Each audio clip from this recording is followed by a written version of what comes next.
Je suis particulièrement heureuse de ce projet d'exposition. C'était un grand plaisir quand le musée Berggruen et Gabriel Montuas sont venus nous voir pour proposer ce projet, parce que finalement ça correspondait à un moment où le musée se construisait autour d'une programmation très construite autour de la notion justement de la figure du marchand et du marchand collectionneur, qui était celle qui est au cœur de la collection Paul Guillaume, de la collection du musée de l'Orangerie. Le musée Berggruen à Berlin a dû fermer pour travaux en 2022, ce qui nous a mené à envisager une tournée internationale de nos collections. Pour nous, il était très clair qu'on voulait aussi faire une étape à Paris, vu que c'est la ville où Heinz Berggruen avait sa galerie et son centre d'activité.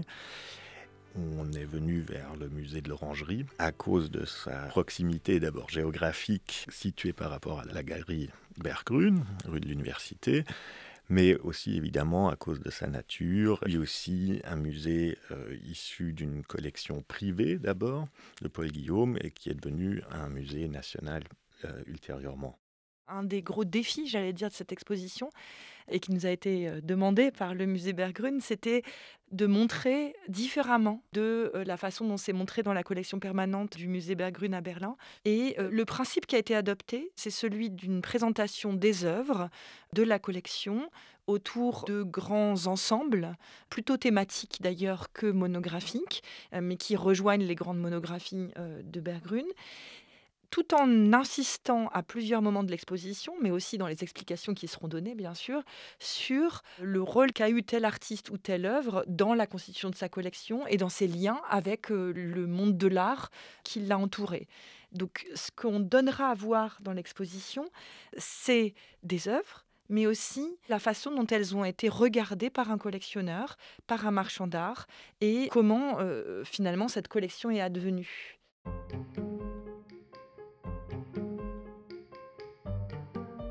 Et en parallèle, on a voulu aussi mettre en avant le réseau de Heinz Berggruen. On s'est assez rapidement rendu compte de cette importance des relations humaines. Dans ses mémoires, il en parle beaucoup, il parle plus des personnes qu'il rencontre que des œuvres qu'il collectionne. Et on s'est rapidement dit qu'on voulait parler de ça aussi, de ce réseau d'une certaine manière. Et donc on a développé un projet numérique qui permettra de visionner en fait d'une manière assez globale ce réseau. Il est important de souligner que les artistes que Berggruen collectionnait étaient souvent ses contemporains, plus ou moins. Donc ça explique peut-être aussi déjà le choix aussi des artistes qu'on va retrouver à Paris. Après, à l'intérieur de chaque œuvre, il y a évidemment des périodes qui sont plus représentées que d'autres. Surtout pour Picasso et Klee, donc tout d'un coup, il y avait, après la découverte, vraiment une notion de vouloir rassembler un maximum. Et même si aussi dans sa galerie, il y avait beaucoup d'autres artistes qui l'exposaient, on voit que sur ces deux-là, il y avait vraiment un vrai travail. Et puis que ce travail, mais c'était toujours lié un peu par un goût personnel.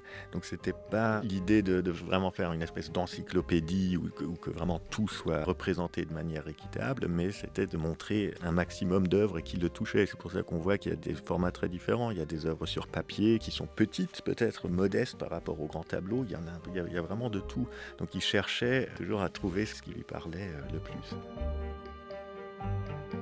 Une des choses qui m'a en effet beaucoup étonnée et intéressée en regardant l'ensemble de la collection Berggruen, c'est justement ce côté très, j'allais dire obsessionnel, du rassemblement autour de quelques artistes, qui m'a fait beaucoup penser aussi à la façon de collectionner de Paul Guillaume, et qui finalement est assez, je dois le dire, quelque chose que je n'ai pas vu ailleurs, d'assez rare et d'assez distinct, complètement distinct même de leur activité de marchand d'art. Quand on voit les brochures de la galerie Heinz Berggruen, on voit la prolifération d'expositions d'œuvres d'artistes avec des vocabulaires formels très différents, des propositions très différentes. Il a soutenu beaucoup d'artistes. Ce lien et cette tension entre l'activité de marchand d'art et l'activité de collectionneur, à mon avis, est passionnante à montrer au public.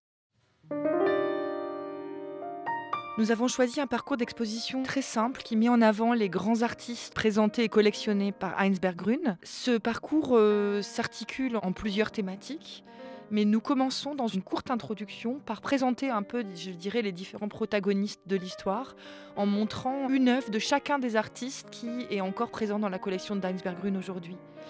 On entre donc avec une œuvre de Picasso, une œuvre de Braque, de Matisse, un Paul Klee, un Cézanne, un Giacometti, le petit chat qui trône à l'entrée. La scénographie de l'exposition est très ouverte après cette première salle et permet d'avoir des grandes ouvertures qui nous permettent de faire dialoguer les œuvres entre elles. Et ce que nous voulions, ce n'est pas une exposition qui nous fasse passer d'un univers à l'autre, mais de montrer à quel point il y a une grande porosité dans la collection même de Berggruen et comment le regard peut circuler d'une œuvre à l'autre, comme celui du collectionneur dans sa propre collection chez lui et ensuite dans le musée qu'il a construit de son vivant. Et on présente ensuite la première section qui tourne autour des natures mortes, et notamment la nature morte cubiste de Picasso, puisque Berggruen a notamment rassemblé de manière quasiment exhaustive des peintures de Picasso de cette période-là, de 1907 jusqu'à la fin de la Première Guerre mondiale, même des natures mortes du début de l'entre-guerre. On présente également de très beaux intérieurs de Matisse, des années 20 mais également des années 40, qui montrent très bien la maîtrise picturale de Matisse à travers sa carrière. Une deuxième section est consacrée notamment aux portraits, aux visages humains, aux visages multiples même. On présente encore une fois notamment du Picasso, puisque c'est tout simplement l'artiste le plus collectionné, le plus présent dans la collection. Et là, on s'échelonne vraiment du début du siècle avec un portrait de la période bleue jusqu'à une toile des années 50. Donc on a vraiment une progression chronologique de ces visages dans la carrière de Picasso, qui sont également confrontés, encore une fois, donc avec des clés, avec un très beau Cézanne également, un portrait de Madame Cézanne. Et on a cette confrontation, donc cette presque filiation entre Cézanne et Picasso, et avec une confrontation avec clés. Une troisième plus grande section, cette fois, où on confronte un peu plus les artistes, avec notamment la présence de Giacometti, où on a plusieurs variétés de représentation de la figure humaine, autant de très beaux dessins, très réalistes, si on peut utiliser ce terme pour Picasso, que des déconstructions abstraites, toujours de Picasso, mais bien plus tardives. On a également un magnifique exemple de papier découpé de Matisse, un nu bleu sautant à la corde, qui est un chef-d'œuvre vraiment superbe à mettre en avant.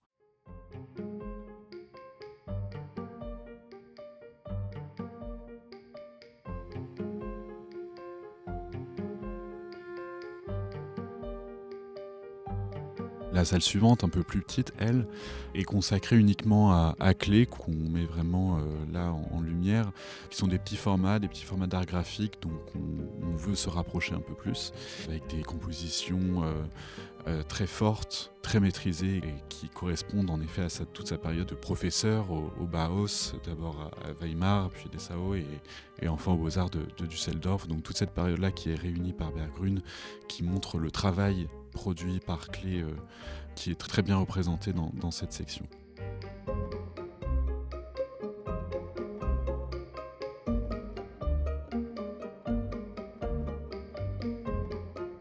Et enfin, une dernière section qui est plus consacrée à la galerie, donc Berggruen et compagnie, où on évoque en effet donc la biographie du collectionneur et les catalogues édités pendant toute cette période du marchand, mais même après qu'il quitte sa galerie. Et également quelques œuvres qui sont un peu plus proches, disons, de la figure de Berggruen, puisqu'ils sont en effet dédicacés, notamment par Picasso pour Berggruen. Et on a la chance également d'avoir un très beau lustre en plâtre prêté par le Centre Pompidou, qui était le lustre fait par Giacometti et qui trônait dans la galerie Berggruen et compagnie. On peut le voir dans plusieurs photos. On est ravis de pouvoir le présenter dans cette salle.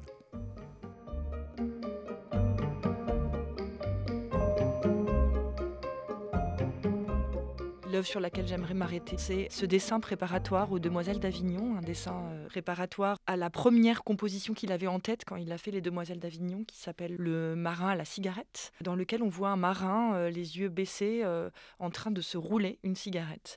Ce marin n'apparaît plus dans les Demoiselles d'Avignon, ce chef-d'œuvre de Picasso, dans sa version finale. C'est ces personnages masculins qui incarnaient un peu et qui donnaient un peu quelque chose de plus anecdotique à l'histoire de ces Demoiselles d'Avignon, qui sont ces prostituées prostituées, ce bordel dans lequel les marins allaient retrouver les prostituées. Ce dessin est une petite merveille graphique, je trouve, dans sa composition très simple, son trait très enlevé.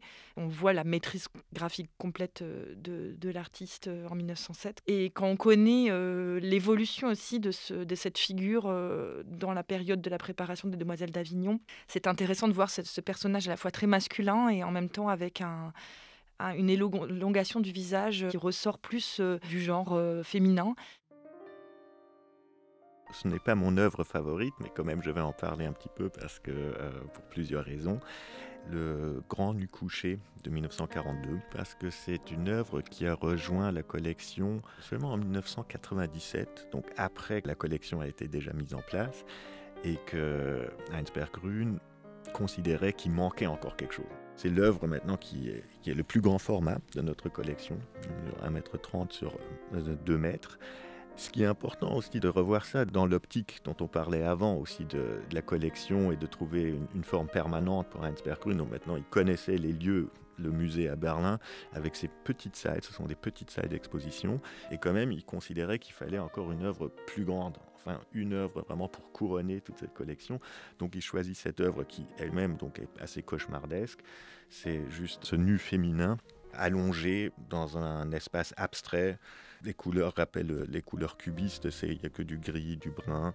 Sinon, elle est intéressante aussi pour la contorsion de l'anatomie.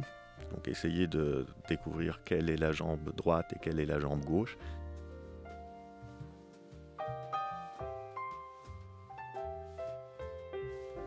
Moi, j'aimerais parler de l'autre grand maître considéré par Berggruen. Je voudrais parler un peu de Paul Klee. Je voudrais parler d'une œuvre de 1931 qui est assez unique dans le sens où c'est un assez grand format pour un Paul Klee et qui est nul sur toile alors que Paul Klee travaille beaucoup sur des œuvres graphiques. Et c'est une œuvre où Klee travaille à une recherche un peu néo-pointilliste, donc en reprenant les théories divisionnistes de la fin du XIXe siècle. Ça nous permet d'évoquer également Seurat que Berggruen a collectionné puis dont il s'est détaché en voulant concentrer son cœur de collection sur le XXe siècle.